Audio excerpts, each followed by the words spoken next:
On Sunday, March 25th, 2018, firefighters responded to a fire at the Msgr Patrick Anthony Folk Research Center located at Calvary Road in Castries.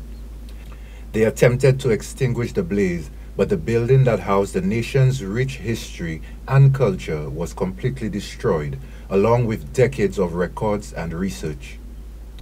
Speaking on attempts to recover the lost cultural history of St. Lucia, former FRC Director Hilary La Force spoke on the difficulties in recovering all that was lost.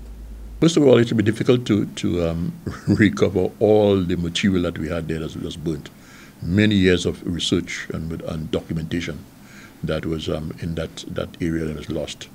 As societies and industries continuously move towards digital documentation, La Force spoke on the FRC's intention prior to the fire.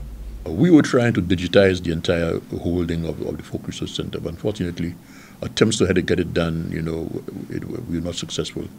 Even one time we tried to get overseas assistance, and it still didn't come through. All right, we tried to have a project with the archives, and they too must ensure they do something quickly, because if something happens there, that they will lose a lot of stuff there. All right, the archives at one time reduced St. Lucia, that has a lot of material there too, and ourselves, but that didn't go very far.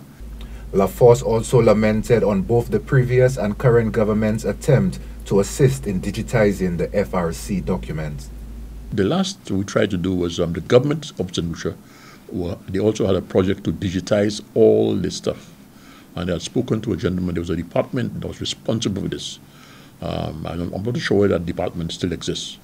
But we had a discussion with them, and they prepared to do that for us. But again, we never had the time to do it. But currently, there are attempts to ensure that we digitize every aspect of our work, and that is very important. So in case something happens, you know that you have backup, that you can go to it.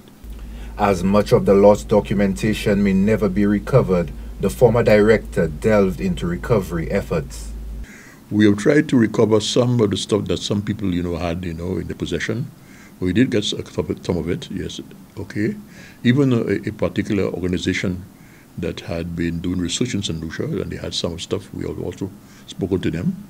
But the majority of the information is gone. And as I mentioned, things like Kelly that we had recorded and documented, and we had so many cassettes. Of course, these are old we have documented. We can always upgrade cassettes right now. You can digitize it. We had those tapes and so on. All of these, all this went up in smoke. La Force spoke on the impressive documentation that existed within the FRC prior to the fire. This one time a gentleman called me and says, I'm looking for some information on a particular plant and so on. And I said, but the best place would be the Ministry of Agriculture. Then I asked my librarian to do some research, and she got information on plants and so on. Just imagine that. That's still the extent of research that was done in this organization. More than just a building, the quality of history that was housed at the FRC went beyond documentation, but first-hand interviews from individuals who lived through various time periods. The FRC was established in 1973 as a repository of cultural heritage, featuring an extensive library of publications, audio-visual records, and photographs.